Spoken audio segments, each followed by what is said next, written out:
Hello बच्चों, पूरी उम्मीद है कि आप अच्छे होंगे और बोर्ड्स की एग्जामिनेशन की तैयारी जबरदस्त कर रहे होंगे। आज मैं जल्दी से आपको 30 मिनट के अंदर चैप्टर नंबर 3 करंट इलेक्ट्रिसिटी का पूरा रिवीजन कराने वाला हूं।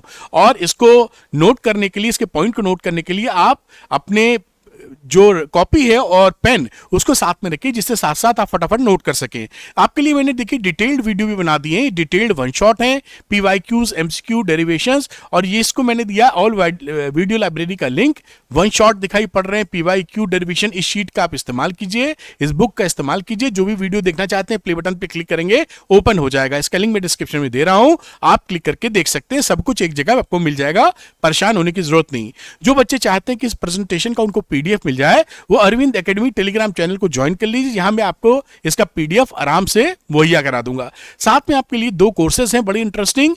299 रुपीज में आप देखें तो 12th पीसीएम का 10 इयर्स का पीवाईक्यूज, ये जो पीवाईक्यूज है वो मिल जाएगा, chapter wise, topic wise, fully solve है। बाजार में लेने जाएंगे तो एक बुकलेट 300-400 रुपए की मिलती है, 299 में तीनों सब्जेक्ट, और ऑल इन वन ये क्वेश्चन बैंक है बेटा। क्योंकि इस बार अलग अलग टाइप के क्वेश्चंस आ रहे हैं, एमसीक्यू है, असर्शन रीजनिंग है, केस स्टडी है, सब यहां पे मिल जाना वाला है। 499 में बेटा आपको चारों सब्जेक्ट पीसीएम भी यहां मिल जाएगा। और जो बच्चे इसको लेना चाहते हैं वो लेंगे कहां से? तो अरविंद एकेडमी का ये ऐप है, इस ऐप का लिंक डिस्क्रिप्शन में दिया है, क्लिक करके डाउनलोड कर लीजिए। स्टोर सेक्शन में जाइए, वहां पे इन कोर्सेज में आप इनरोल कर सकते हैं। चलिए आज की बात शुरू कर लेते हैं, इस वजह से ये वीडियो बन रहा है, यानी पढ़ाई की। करंट इलेक्ट्रिसिटी में सबसे पहली बात आती है करंट की। तो एवरेज करंट की बात की जाती है तो लिखते हैं delta Q upon delta T, ये एवरेज करंट है।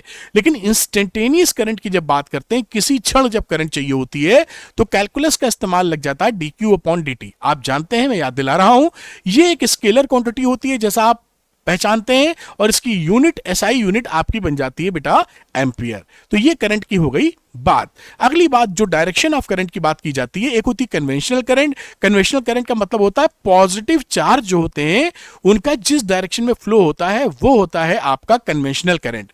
और इलेक्ट्रॉनिक करंट बोलते हैं जिस डायरेक्शन में इलेक्ट्रॉन चलता है।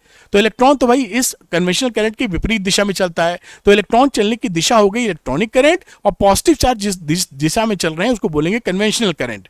और ये सभी जो मामला है करंटों का, ये सब स्केलर क्वांटिटी है, कोई इसके अंदर डायरेक्शन आपको नहीं मिलने वाला। ओम्स लॉ की बात करते हैं तो जैसा आप पहचानते हैं, V is proportional to I, यानी V is equal to IR।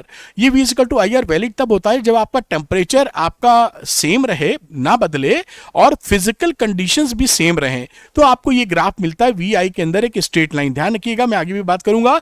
ये जो स्ट्रेट लाइन मिलती है, ये स्ट्रेट लाइन ओरिजिन से जानी चाहिए। अगर ये स्ट्रेट लाइन है, ओरिजिन से जा रही है, तो ये ओम्स लॉ फॉलो कर रहा है। R क्या है यहां पर देखें तो R इज द रेजिस्टेंस, और रेजिस्टेंस की एसआई यूनिट होती है ओम। तो ओम्स लॉ को भी ध्यान में रखिए, इसका आगे भी इस्तेमाल होगा भी। फैक्टर्स अफेक्टिंग द रेजिस्टेंस, ये यहां पर देखिए R is equal to rho L by A लिखते हैं। लेंथ है area of cross section, rho है यहां पे रेजिस्टिविटी मैंने मेंशन कर दिया जिससे आपको कोई तकलीफ ना हो, और इसकी एसआई यूनिट होती है ओम मीटर। रो जो होता है, ये बात इंपॉर्टेंट है कि रो आपकी लेंथ या एरिया पर बेटा डिपेंड नहीं करता है, रेजिस्टेंस डिपेंड करता है, R रो नहीं डिपेंड करता है। वो किस पे डिपेंड करता है? नेचर ऑफ मटेरियल, यानी किस चीज से बना हुआ माल है, कॉपर है, एल्युमिनियम है, और साथ में टेम्परेचर पर। यानी रेजिस्टिविटी किस पे डिपेंड करेगी? किस चीज से वो बना है और टेम्परेचर क्या है। अगली बात करते हैं करंट डेंसिटी, इंपॉर्टेंट है। करंट डेंसिटी को हम J सिंबल से दिखाते हैं। ध्यान रखने वाली बात क्या होती है कि ये एक वेक्टर क्वांटिटी होती है, और इसकी वैल्यू लिखते हैं JI अपॉन A, यानी जो पर क्रॉस सेक्शन एरिया से, per unit cross section area से जितनी करंट फ्लो हो रही है वो करंट डेंसिटी हो जाती है। इसका डायरेक्शन किस तरफ होता है? मोशन ऑफ पॉजिटिव चार्ज, या आप कह सकते हैं करंट की डायरेक्शन में भाई साहब इसका डायरेक्शन हो जाता है। तो SI unit ampere per metre square, यहां पर जैसे मैंने दिखाया है, ये I का डायरेक्शन है, ये एरिया वेक्टर है। I का डायरेक्शन का मतलब J का डायरेक्शन, इसके बीच में जो एंगल है यूज करेंगे तो ये J cos थीटा, वो वैल्यू I में मिल जाएगी। तो current density is a vector quantity, उसका डायरेक्शन होगा करंट की डायरेक्शन में, यानी पॉजिटिव चार्जेस के फ्लो के डायरेक्शन में। अगली बात कंडक्टेंस क्या होती है? कंडक्टेंस होता है रेजिस्टेंस का reciprocal, 1 upon R is equal to conductance. SI unit इसकी क्या हुई बेटा? ओम -1 पावर, या इसको उल्टा लिख देते हैं मो, ओम का उल्टा MHO, मो। या जो फेमस यूनिट है वो है एसआई यूनिट जो है साइमंस, और S से इसको रिप्रेजेंट करते हैं। कंडक्टिविटी की बात कर देते हैं तो वो रेसिप्रोकल होता है रेजिस्टिविटी का। तो 1 upon rho is equal to sigma, this is the conductivity. SI unit क्या हो गई? ओम -1 मीटर -1 मो मीटर -1 या साइमन्स पर मीटर। ये आपकी कंडक्टिविटी की यूनिट हो गई। अब इंटरेस्टिंग चीज क्या है, जो ओम्स लॉ होता है उसके दो फॉर्म होते हैं। एक तो V = IR, हम क्लास 10th से पढ़ते आ रहे हैं। एक दूसरा फॉर्म आपसे और पूछा जाता है जिसे आप बोला जाता है वेक्टर फॉर्म। ये देखिए वेक्टर क्वांटिटी यूज है, इलेक्ट्रिक फील्ड है ये, और ये आपकी रेजिस्टिविटी है और ये करंट डेंसिटी है।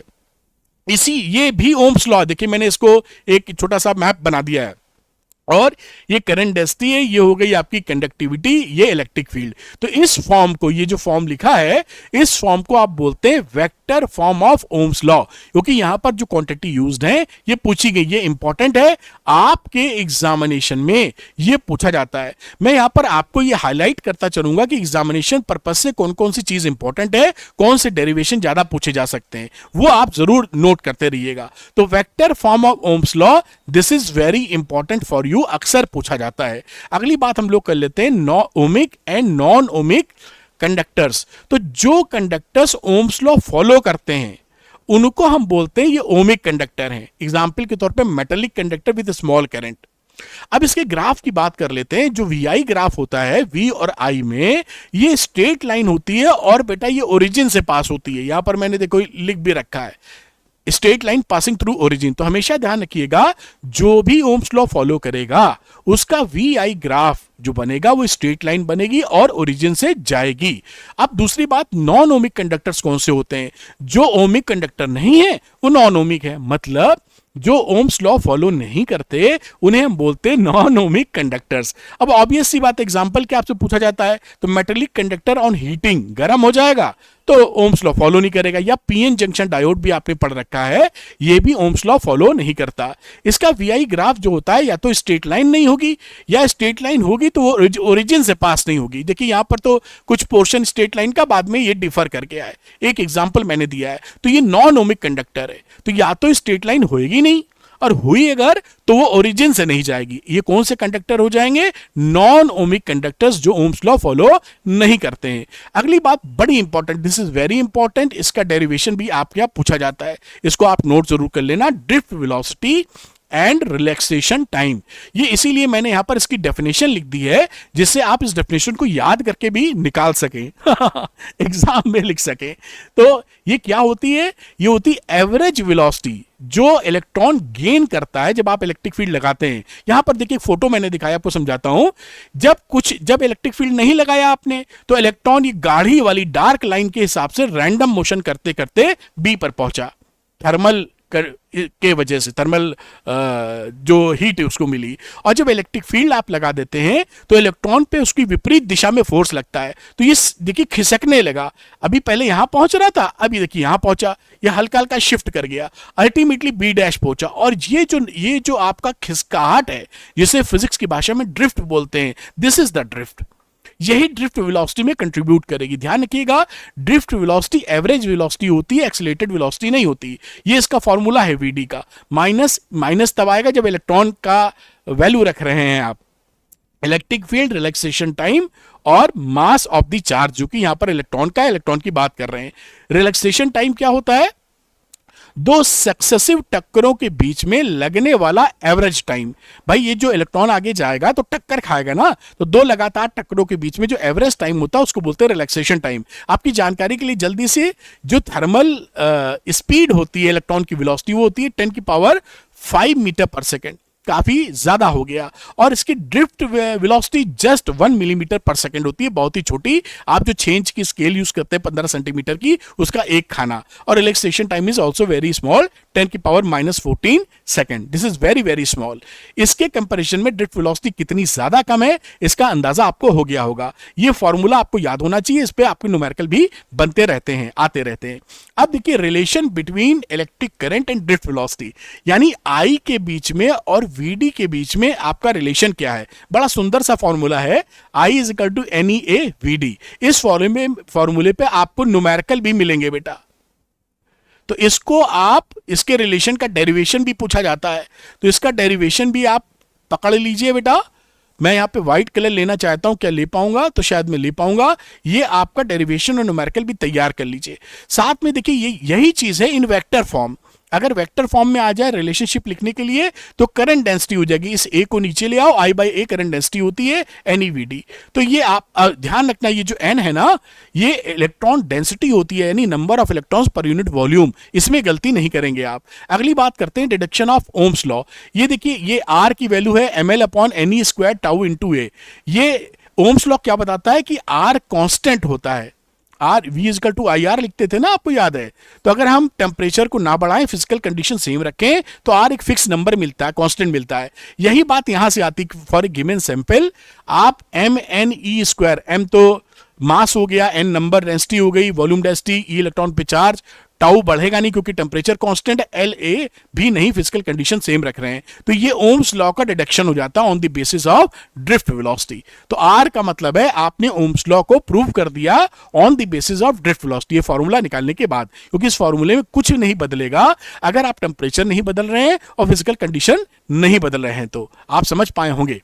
अगली बात करते हैं, इसी R से हम रेजिस्टिविटी निकाल लेते हैं, और रेजिस्टिविटी में देखिए L और A दोनों नहीं, यहां देखिए L A दोनों था, L था A था, यहां L A उड़ गया रेजिस्टिविटी में। तो रेजिस्टिविटी आप डिपेंड ही नहीं करती L और A पर, किस पे डिपेंड करती बता चुका हूं, नेचर ऑफ मटेरियल पर और साथ में टेम्परेचर पर। आगे की बात करेंगे बेटा, मोबिलिटी क्या होती है, दिस इज मोबिलिटी।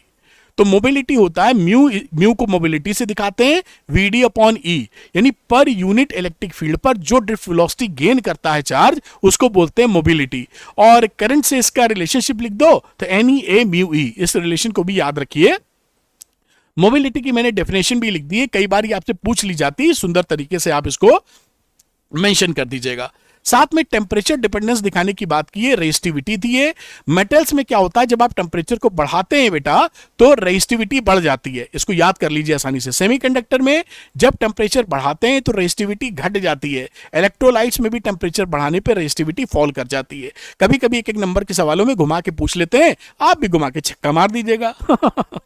आगे चलते हैं, बड़ी सुंदर तरीके से बात हो रही है। मेटल्स की बात करते हैं, ये देखिए किस तरह से टेम्परेचर से लिंक्ड है इसकी रेजिस्टिविटी, रो समझ रहे हैं ना, रेजिस्टिविटी।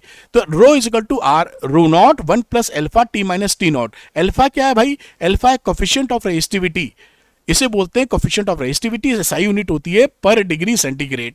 और ये टी और टी नॉट क्या, टी नॉट पे जब रो नॉट था रेजिस्टेंस रेजिस्टिविटी, और टी पर रो है, इसी से इसी फॉर्मूले से ये अल्फा निकाल लिया गया है। ये अल्फा का एक फॉर्मूला है, इसको याद करके रख लीजिए, जगह जगह काम आता रहेगा। अब ये मेटल्स के बारे में दो चीजें मैं कलर चेंज करूंगा थोड़ा सा आपको बताने की कोशिश में, जैसे अच्छे से बता पाऊं। मैं येलो कलर ले लेता हूं। चलो, मेटल्स के लिए ध्यान रखिएगा, जो अल्फा होता है बेटा वो पॉजिटिव होता है इन नेचर, ये बड़ा पूछा जाता है। और सेमीकंडक्टर में अल्फा होता है नेगेटिव। अब ये जो दो ग्राफ बने हुए हैं, ये पहला वाला कंडक्टर के लिए, यहां पे देखिए कॉपर मैंने लिख दिया जैसे आसानी से समझ पाए। ये आपके एग्जामिनेशन में ग्राफ पूछ लेते हैं, तो कॉपर के लिए टेम्परेचर बढ़ाने पर रेजिस्टिविटी का क्या हालचाल होगा, ये आप यहां से समझ पाएंगे। और ये दूसरा है रजिस्टर यानी नाइक्रोम के लिए, ये भी एग्जाम में पूछा जाता है कि टेम्परेचर बढ़ाने के साथ साथ रेजिस्टिविटी पर कैसा फर्क पड़ेगा। नाइक्रोम के केस में बहुत ज्यादा फर्क नहीं पड़ता, ये देखिए कम धीरे धीरे बढ़ रहा है, और यहां पर जैसे ही टेम्परेचर बढ़ा है भागा है एकदम ऊपर की तरफ, देख पा रहे हो ना कैसे तेजी से बढ़ा है। तो कंडक्टर में जैसे ही टेम्परेचर बढ़ाएंगे आप देखते हैं रेजिस्टिविटी तुरंत बहुत तेजी से बढ़ती है, और जो नाइक्रोम रहता है या जो आपके रजिस्टर्स रहते हैं वहां पर जो एलॉय के बने होते हैं उस पर टेम्परेचर बढ़ाने पे उसकी रेजिस्टिविटी बहुत तेज नहीं बढ़ती है। कभी कभी तो ये भी कहते हैं कि वो टेम्परेचर पर डिपेंड नहीं करती, यानी टेम्परेचर बढ़ाने घटाने पर रेजिस्टिविटी कम ज्यादा नहीं होगी। This graphs are very important, इसीलिए मैंने लिया है, मैंने कुछ भी छोड़ा नहीं है, जिससे आप बेहतरीन प्रदर्शन कर सकें। सेमीकंडक्टर्स में देखिए इसका अल्फा नेगेटिव होता है। इसका क्या मतलब हो गया अल्फा नेगेटिव होने का, कि आप जैसे ही टेम्परेचर को बढ़ाएंगे आपकी रो रेजिस्टिविटी घटना शुरू कर देगी। तो इस ग्राफ को याद रखिएगा, ये क्योंकि जो भी आप सेमीकंडक्टर में पढ़ते हैं ये घूम फिर के आपसे बहुत पूछा जाता है। तो मेरे ख्याल से आप इस बात को पकड़ पाए होंगे। एक कदम और आगे बढ़ाते हैं। हीटिंग इफेक्ट ऑफ करंट क्या होता है? हीटिंग इफेक्ट आपको मालूम है, जब किसी सर्किट में करंट फ्लो करती है तो फ्लो करने की वजह से वहां पर हीट पैदा होती है, यानी H equal to VIT। Joule's law heating का बेस है ये जूल्स लॉ ऑफ हीटिंग, या I square RT V square T upon R। ये फॉर्मूला आप 10th क्लास से लगाते आ रहे हैं, कोई टेंशन की बात नहीं है। अब बात करते हैं आगे इलेक्ट्रिक पावर की। तो इलेक्ट्रिक पावर भी वही है, पर यूनिट टाइम में जो वर्क डन होता है या जो वर्क डन इलेक्ट्रिकली हो रहा है उसको W बाई टी बोल देते हैं। वही VI I square R V square upon R। जो उसकी कमर्शियल यूनिट होती है पावर की वो होती है बेटा हॉर्स पावर HP। एक हॉर्स पावर 746 वॉट के बराबर होता है। अब एक कदम और आगे बढ़ते हैं, जिससे commercial unit of electrical energy हमारे घरों में देखिए जो मीटर लगा होता है बिजली का मीटर, उसमें महीने का बिल आता है 200 यूनिट खर्चा किया, 400 यूनिट खर्चा किया, 600 यूनिट खर्चा किया, वही एक यूनिट बराबर होती है 1 किलोवाट आवर। किलोवाट आवर जो होती है वो एनर्जी की यूनिट होती है। किलोवाट पावर की यूनिट, किलोवाट आवर एनर्जी की यूनिट। 1 किलोवाट आवर कितने के बराबर है? 3.6 इंटू 10 की पावर -6 जूल के बराबर। याद रखिए, कई जगह इस्तेमाल होने में काम आएगा। पावर रेटिंग, आप एक बल्ब खरीदने जाते हैं, यहां पर देखिए मेंशन पाते हैं कि ये 100 वाट का बल्ब है, 220 वोल्ट पे चलेगा। इसका क्या मतलब होता है पावर रेटिंग का? कि अगर इस बल्ब को आप 220 वोल्ट दोगे तो ये 100 वाट कंजम्पशन करना शुरू कर देगा। 100 वाट का मतलब 100 joules of energy per second. P is equal to W by T. तो 100 जूल की एनर्जी खाएगा हर सेकंड अगर ये 220 वोल्ट पे लगाया जाएगा। इसी को बोलते हैं पावर रेटिंग। सारे अप्लायंसेस जो आजकल मार्केट में आते हैं आपको पावर रेटिंग वहां दिखाई पड़ेगी या मिलेगी। पावर कंजम्पशन की बात कर लेते हैं बेटा। तो अगर हम कोई अप्लायंसेस को सीरीज में लगा रहे हैं तो पावर का जो फॉर्मूला बनता है 1/P1 प्लस 1/P2 प्लस 1/3, याद रखिए P3। और अगर पैरेलल कॉम्बिनेशन में है तो पावर को P1 plus P2 plus P3 करके जोड़ दीजिएगा आप, ये पावर का फॉर्मूला बन जाता है। आगे बात करते हैं एफिशिएंसी की। ईटा क्या चीज होती है? Output power upon input power. इसका भी इस्तेमाल किया क्या है? एफिशिएंसी किसी इलेक्ट्रिकल डिवाइस की। अब एक कदम और, इलेक्ट्रोमोटिव फोर्स। यहां से इंटरेस्टिंग बातें देखिए शुरू होती हैं। मैं इसको जरा राइटिंग वाले मोड में लाना चाह रहा हूं। क्या आया? क्या? हाँ आ गया है। मैं व्हाइट कलर ले लेता हूं जैसे और थोड़ा सा कहीं कहीं। तो ईएमएफ जो नाम है ना, ये देखिए ईएमएफ का मतलब होता है इलेक्ट्रोमोटिव फोर्स। ये फोर्स नहीं होता है, इसे इंग्लिश में बोलते हैं मिजनोमर। मिजनोमर क्या चीज होती है कि नाम से कुछ लगती है, असल में कुछ होती है। जैसे 11th क्लास में हमने पढ़ा था light year.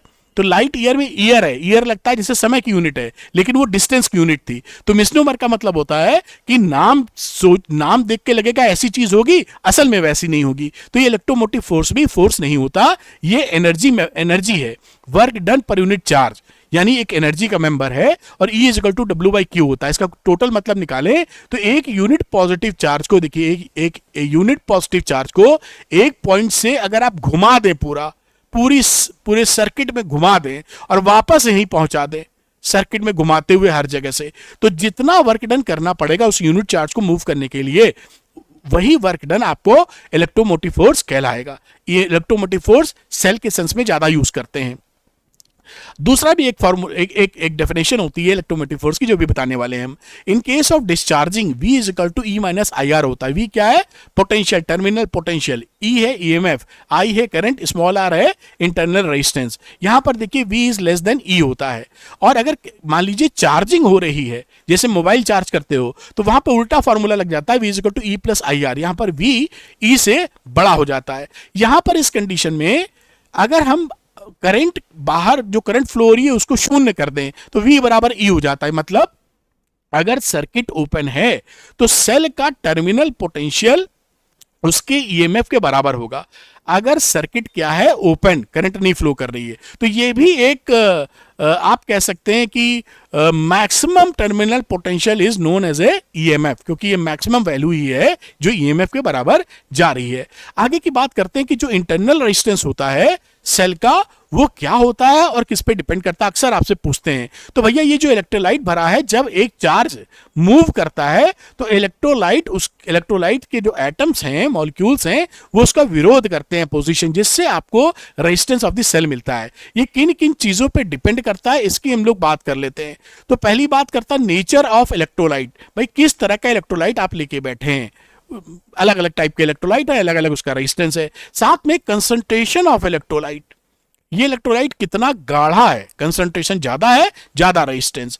Again distance between the plates, अगर ये जो दो इलेक्ट्रोड्स हैं इनके बीच की डिस्टेंस बढ़ा देंगे तो ऑब्वियस सी बात है इसका रेजिस्टेंस बढ़ जाएगा। और कितना एरिया इमर्स किया गया है इस इलेक्ट्रोलाइट के ऊपर, जैसे कि इतना एरिया डुबाया गया, ऊपर वाला खाली, तो ज्यादा हम डुबा देंगे तो पता लगा कि कम हो जाएगा आपका रेजिस्टेंस, और कम डूबा है तो ज्यादा।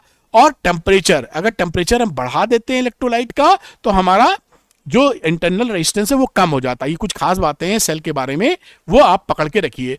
Characteristic curves for a cell E versus R, ये देखिए जब भी बात करते हैं तीनों डायग्राम्स आपसे बहुत इंपॉर्टेंट है, घुमा घुमा के पूछे जाते हैं। ये इसको बोलते हैं characteristics curves for a cell, E versus R, V versus R, V versus R, ये तीनों ग्राफ हैं। मैंने आपको बड़े शानदार तरीके से बताया है यहाँ पर। ये देखिए ई वर्सेस आर ग्राफ है, ये ई वर्सेस आर ग्राफ क्या, ये देखिए सेल वेल बना दिया सेल ग्राफ के लिए, और इससे कंक्लूजन क्या निकलता है कि आर को बढ़ाने पर भी ई की वैल्यू घटती बढ़ती नहीं है। इसका मतलब E is independent from R, R कम हो ज्यादा हो इलेक्ट्रोमोटिव फोर्स में कोई फर्क नहीं पड़ेगा। दूसरी बात वी वर्सेस आर, ये देखिए इस तरह का ग्राफ आपको मिलता है, आर जैसे बढ़ाओगे वी आपका इस तरह मूव करता जाएगा। मैंने यहां पर कैसे ये प्लॉटिंग की गई है थोड़ा जिक्र यहां पे कर दिया है, जो आप शांति से इसको देख सकते हैं। E upon 1 plus R by R से ये फॉर्मूला बन गया, देखिए यहां पे लिखा है।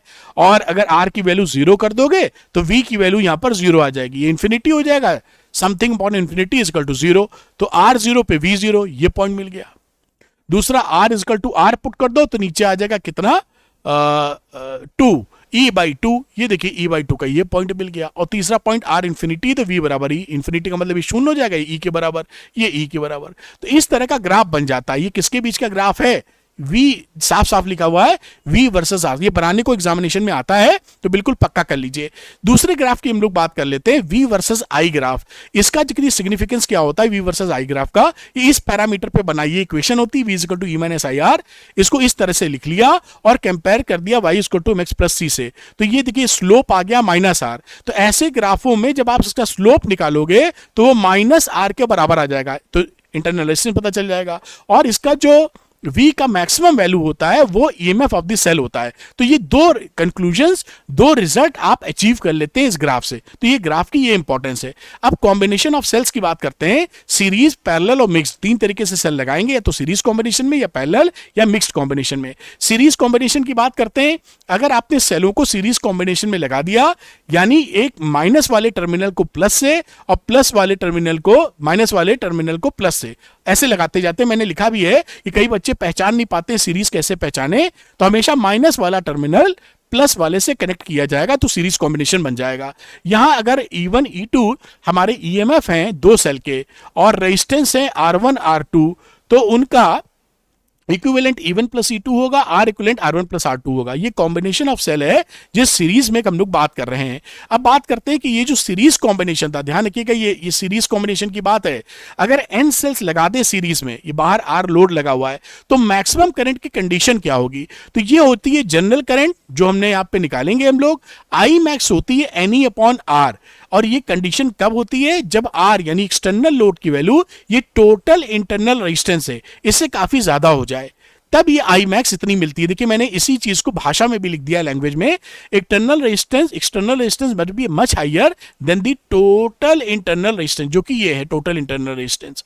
तो ये कंडीशन जब अचीव हो जाएगी तो हमें I मैक्स मिल जाएगी और उसकी वैल्यू NE अपॉन R मिलेगी। अब बात कर लेते हैं पैरेलल कॉम्बिनेशन की। ये देखिए पैरेलल कॉम्बिनेशन में जो टर्मिनल्स होते हैं वो इस दोनों एंड एक ही जगह से कनेक्ट होते हैं, प्लस वाला एक जगह सारे प्लस, माइनस वाले एक जगह, पैरेलल कॉम्बिनेशन। अगर दो सेल के लिए इक्विवेलेंट EMF निकालना हो तो ये फॉर्मूला तेजी से आपका सवाल सॉल्व कर देता है। E इक्विवेलेंट क्या है, E1 R2 plus E2 R1 upon R1 plus R2, दो सेल। लेकिन इन जनरल मान लीजिए 10 सेल हैं, 5 सेल हैं, 4 सेल हैं, तो ये फॉर्मूला नहीं लगाएंगे, ये जनरल फॉर्मूला लगाएंगे, इसलिए इन जनरल मैंने मेंशन कर दिया है। E equivalent upon R equivalent याद आसानी से, इसलिए इस फॉर्म में लिखा जाता है E1 upon R1 plus E2 upon R2 and so on. जैसे याद रख सकें आसानी से, इसलिए इस फॉर्म को मेंशन करते हैं। और क्योंकि पैरेलल कॉम्बिनेशन में तो R इक्विवेलेंट तो ऐसे ही चलेगा, 1 upon R equivalent 1 upon R1 plus 1 upon R2 and so on. अब यहां पर E इक्विवेलेंट निकालने की बात की जाए तो E1 upon R1 plus E2 upon R2 and so on upon 1 upon R1 plus 1 upon R2 and so on in general, यानी दो से ज्यादा सेल है, दो तो यही कांड कर देना है ऊपर वाला, ये जल्दी निकाल देगा आपका। अब इसकी बात करते हैं हम लोग मैक्सिमम करंट की। तो इस कॉम्बिनेशन में देखिए M सेल्स लगाए हैं, M रोज है, मतलब ये कितनी है, रोज M।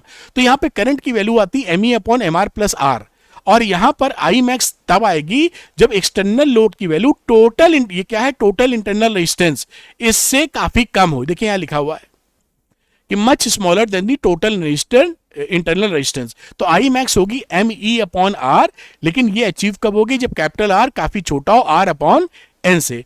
अगली बात आ जाती है भैया मिक्स्ड कंडीशन की, यानी रो कॉलम दोनों हैं, यहां पर एन सेल्स लगे, यहां पर ध्यान रखिएगा आइडेंटिकल सेल लिए गए हैं जिससे आसानी से काम किया जा सके।